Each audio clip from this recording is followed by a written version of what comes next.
Ini makanan kan. Ya sebelah ini pepaya, ini ada pepaya. Allah memberikan kita rasa lapar. Rasa lapar itu kita butuh tenaga. Kita butuh energi kan gitu.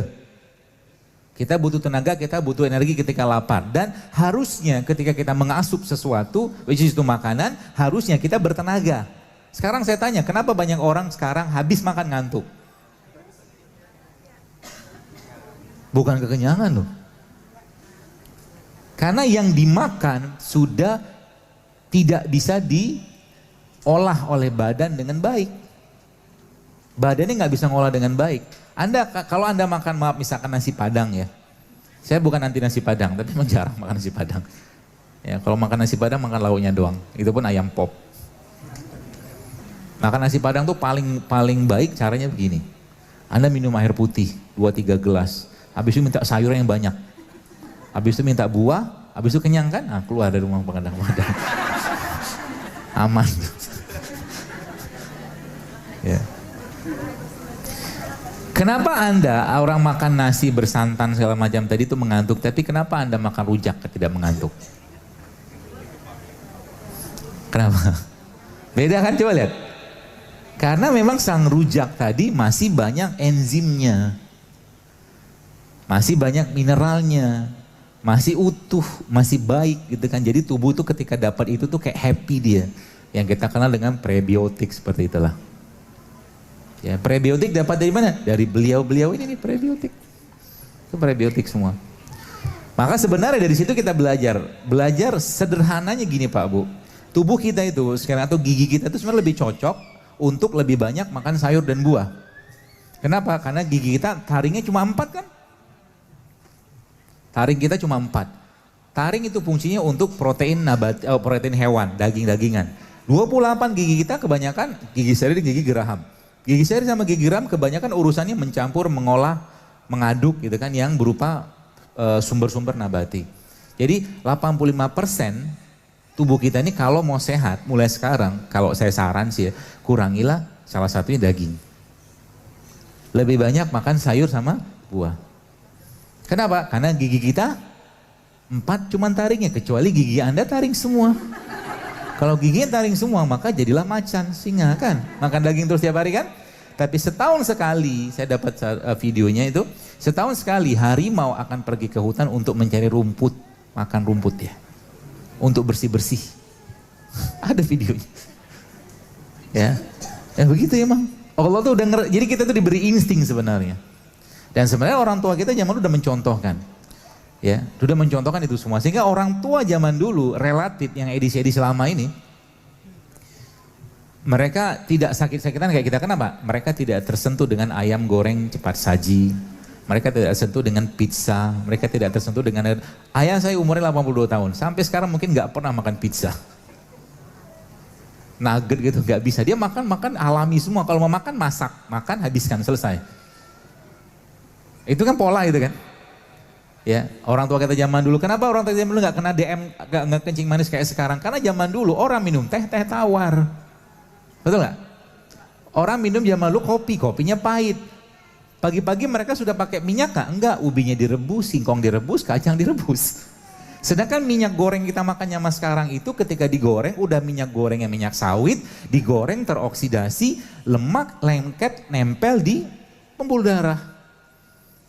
Jadi 3 sudah yang harus Anda kurangi kalau mau lo hidup sehat mulai sekarang. Yang pertama tadi apa? Gula pasir. Siap nggak?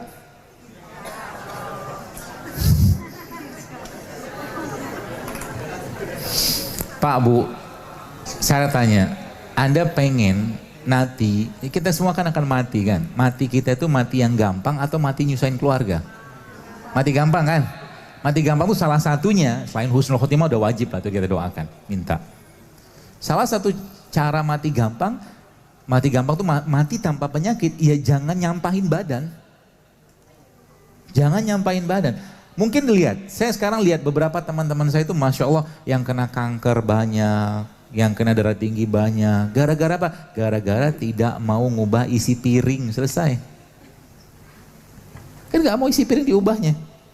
Gara-gara apa? Nafsu. Hatinya, kolbunya nggak mau dikendalikan. Ya, penyakit kolbu itu ada 2. Kalau nggak syubhat, syahwat. Secara umum begitu. Orang banyak makan kira-kira masuk mana? Syahwat kan? Syahwat masuknya. Syubhat itu apa? Cemas, dia penyakit-penyakit benci, segala macam perasaan-perasaan dipelihara terus tiap hari. Ya. Tergesa-gesa tiap hari. Kita lihat sekarang Indonesia. Anda kalau lagi lampu merah, kira-kira kalau lampu sudah hijau, apa yang Anda dengar? Klakson itu buat apa? Kira-kira orang di depan sana pengen berhenti lama atau pengen jalan? Kenapa harus diklakson? Nafsu kan? Tergesa-gesa kan? Kebanyakan orang begitu zaman sekarang. Tahanlah sebentar, enggak juga orang baca Al-Baqarah di lampu merah tuh. Gitu, penyakit Pak Bu, maka tahan. Ya, tahan dirinya, makan juga ditahan. Nanti latihannya begini, kalau Anda pergi kondangan, kan makanan banyak tuh. Coba datang ke sana, azamnya, niatnya cuma makan buah sama air putih. Kecuali anak kos, dapat undangan dia hantam lah di sana, banyak makan.